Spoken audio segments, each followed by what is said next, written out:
Welcome back to another gun media update video. And in this video, I came across an interview that was done about 2 months ago, and it was done with Matt Szep. I think that's how you pronounce his name, but he's better known as Matt Shotcha online, and he works for Gun Media. I got a few parts of the interview that was done by Jacob Harper, and if you want to check out the full interview, you can definitely check it out on his channel. I'll leave a link in the description below. And without further ado, let's get to the interview. About, because I know in traversing the world of, IP, there's a lot of complications. Yeah. It's kind of a minefield of complications and don't want to step on people's toes, don't want to, rustle any feathers. But I remember, don't want to end up in court is probably the biggest one there. Oh yeah, no, so, that's 100%. But yeah. I don't want to end up sued, yeah. Oh yeah, no. Because especially with Friday the 13th, how that was. Yeah. Anything that could have put, this is one thing I can say on that topic. Anything that would have put anything in jeopardy, and from here forward, with gun, we won't touch, because that Friday experience was horrible, and so anything that's in any way shaky, gun immediately would just back off from. We kind of know that now, so.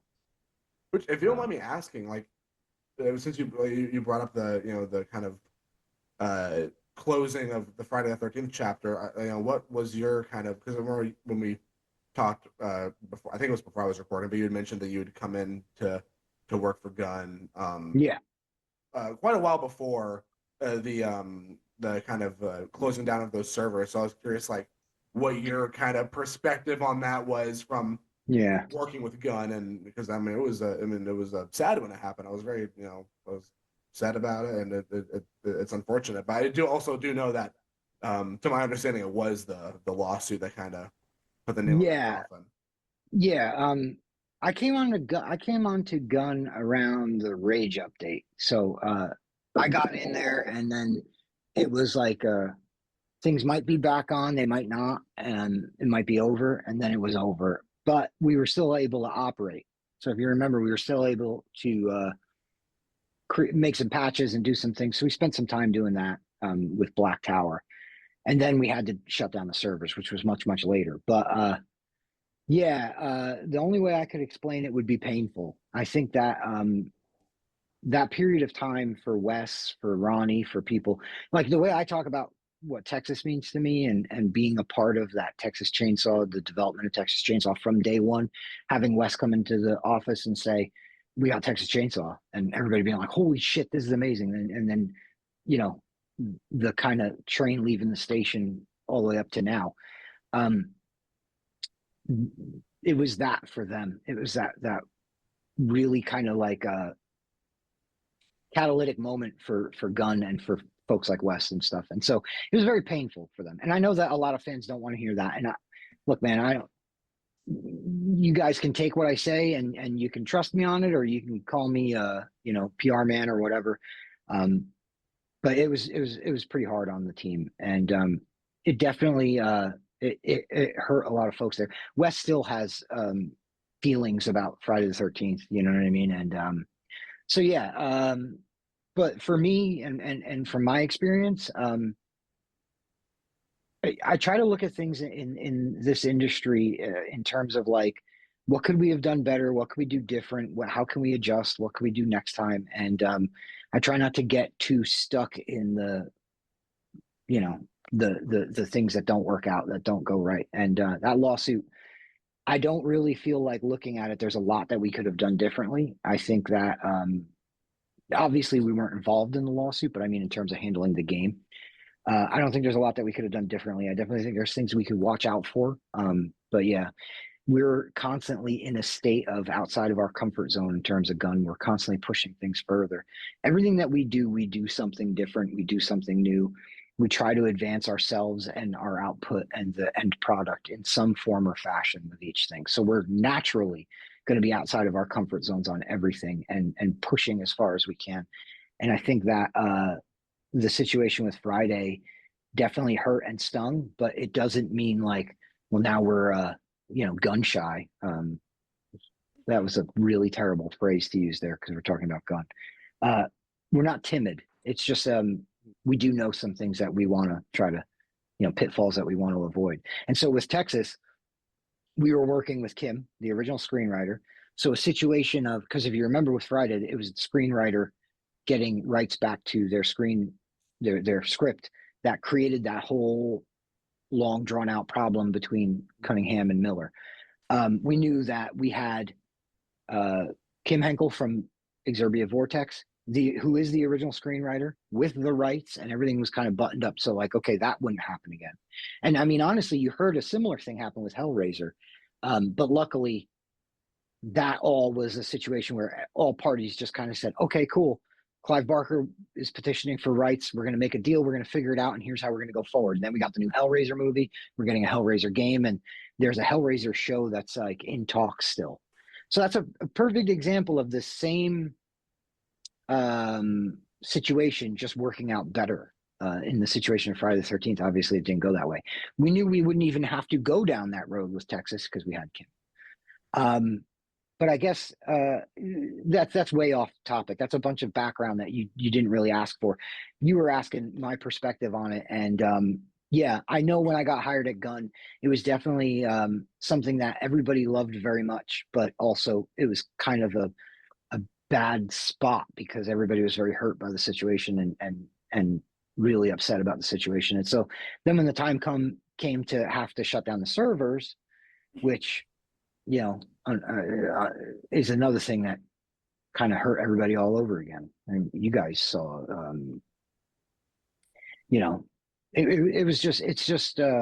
it's something that Gun as a company is so proud of, but also so kind of stung by. Like during the game's run, I noticed a lot of fans, and I was wondering it myself, asking about other characters outside of the original film, like Chop Top or Vilmer from Next Generation. But I've heard a little bit of why some characters weren't included because of like copyright or who owns the rights. So I was wondering if you could give me a little bit more perspective on if there were any that y'all tried to get but didn't get to, but it never fully came to completion, or anything of that sort you could shed some light on. Yeah, getting rights is not my area of expertise, but what I can say in that regard, right? Because obviously, while I don't do that work, I'm around for that work. We tried to track down a lot of things that Chop Top is one of them. Wes actually addressed this in a live stream. We fought tooth and nail to try to get Chop Top, and it's just if the rights are on any kind of shaky ground on who can sign, because you can't just say like, well, if we can't locate the rights, then let's just do it and we won't get sued. Because the minute you do something that's profitable, you'll get sued. Someone will then magically uncover who has the correct rights to that, and they will want to sue you for money. You know what I mean? So like, and again, not to say that like, if we got it to a point where it was buttoned up, we wouldn't have done it. We would have, but we needed it to be locked down clean without any problems. We're not going through that. And so Wes kind of addressed that in what he went through trying to track down Chop Top. And, it just wasn't going to happen. It was one of those things where we can't jump into that with both feet if we can't make sure that's all buttoned up and clean. And it just unfortunately wasn't. So there were some situations like that. There were some situations that we would have liked to have gotten our hands on. And then, it's a tricky thing because the compounding problem then is not just, okay, so we've ironed out rights and we kind of have like an area to look, but interactive is separated out from movies and all of those other merchandise and all of those other types of rights. So then you're kind of like dealing with a graduated funnel of problems because you're like, okay, so we figured out Texas 2, where that's housed now, who owns that? Okay. And now break that out. Who has merchandise rights? Who has the streaming and all of that, those kinds of, rights for the film? Who has the characters? Who has interactive?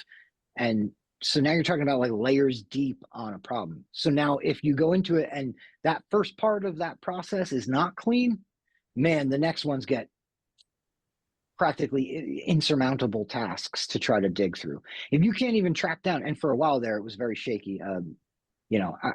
Again, this isn't my area of expertise, so I'm not sure where it landed, who owns what, but like, even from the rip, from that first stage, it was not clean. And then, of course, by the time we got down to like, who has interactive so we can make sure we don't get sued if we do this, it was a big mess. And so it didn't happen. And nobody wants to hear all that. I get it. It seems like it should be a thing that's really easy to do. They're like, but I saw a Chop Top t-shirt at a HorrorCon, and it's like, that doesn't mean anything. I hate to be like that, but I'm sorry, that doesn't mean anything. And well, Texas 2 was streaming on Prime, and it's like that also doesn't mean anything. Those are actually two separate types of rights, and they're both separate from the rights that we would need.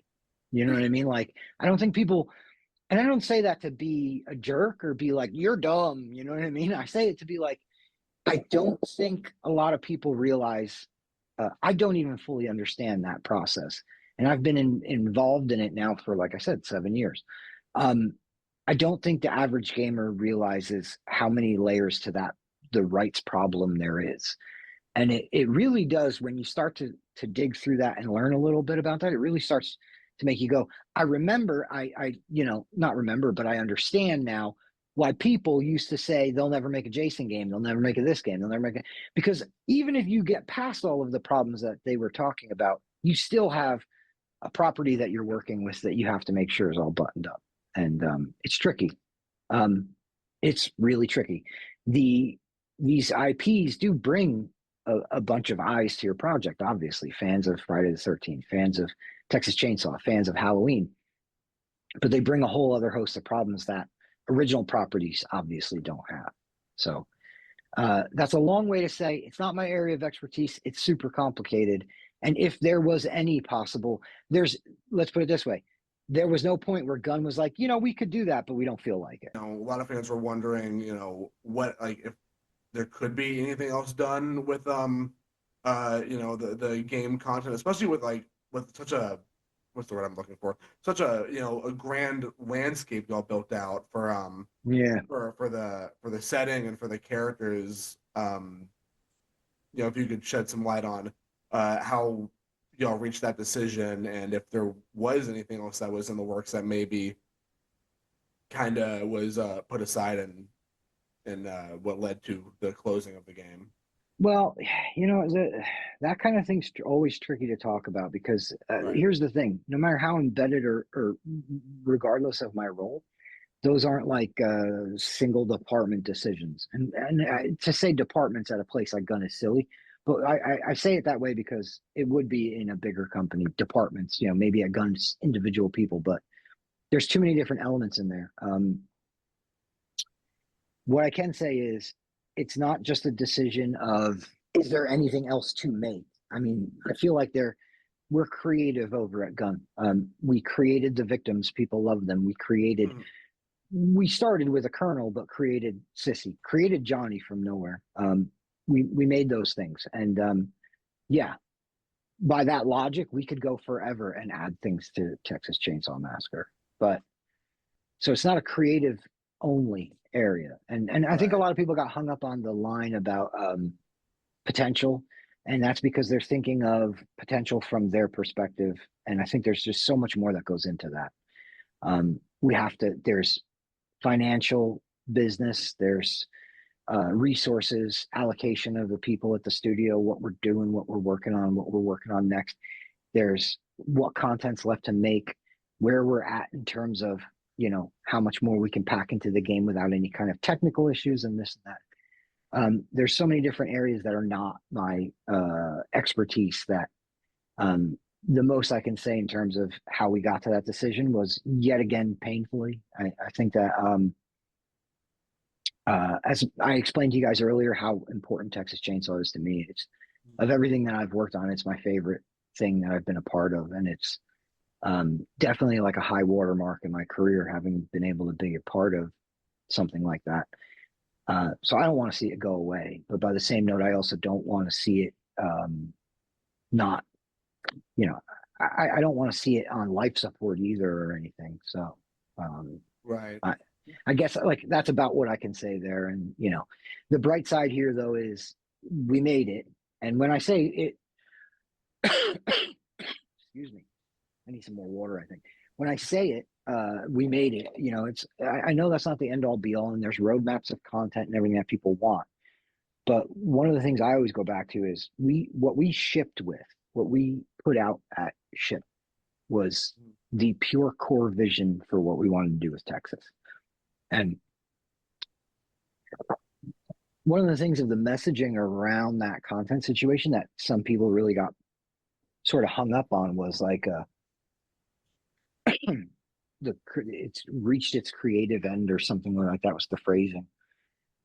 And I think that's because people don't realize that like we told a story that we wanted to tell there. We created this thing with the original slate at launch. We expanded on it in interesting ways with Maria being discovered in the basement, Virginia's character, all that kind of stuff. So I'm not trying to say we didn't add to it in meaningful ways, but that creative core vision was what we shipped, and I'm really proud of that. And so everything that you do after that in terms of content is you're adding to it in areas that are safe and trying to manage in ways that don't jeopardize the core of what you made, and you start getting out here. Some games are structured to get out here really easily. Right. Dead by Daylight is one of them, and that's no shade or anything. It's just me saying the way Dead by Daylight is structured, where like, hey, Freddy can exist in this world, Michael can exist in this world. It's structured to go wide, and our games aren't usually structured that way. We're structured more toward, like I was saying earlier, like I've been saying all through this podcast, cinematic experiences, authentic to things, and so we're not structured for that kind of width. And so I think the creative vision that we had for it, we reached and realized. And I think that doesn't mean we couldn't keep adding to it, but it's more a statement about we're okay with stopping there because there's not a thing that we're like, well, we never made that happen. But the future of Gun.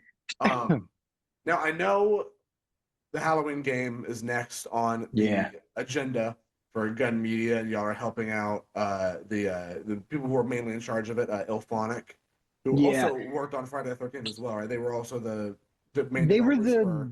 They were the developer. Now, obviously Ilphonic has grown and expanded and changed in ways since then. So like at the time they were the developer. Now they're handling a lot of publishing and all kinds of other things. So even on this one, it's not even the same relationship because Ilphonic is still primary publisher on Halloween. We're co-publishing and we're helping out wherever we can if needed. But it is a different one for us, and I say that because Gun's identity to the players is literally my role. I try to make sure that we're, thoroughly explaining what it is that we do at Gun. And that creative side that I was talking about, how we handle from the paper design and concept all the way through everything creatively. Well, that's not the case with Halloween. So I know like it's weird for me to explain how the Gun functions and then be like, but not this time.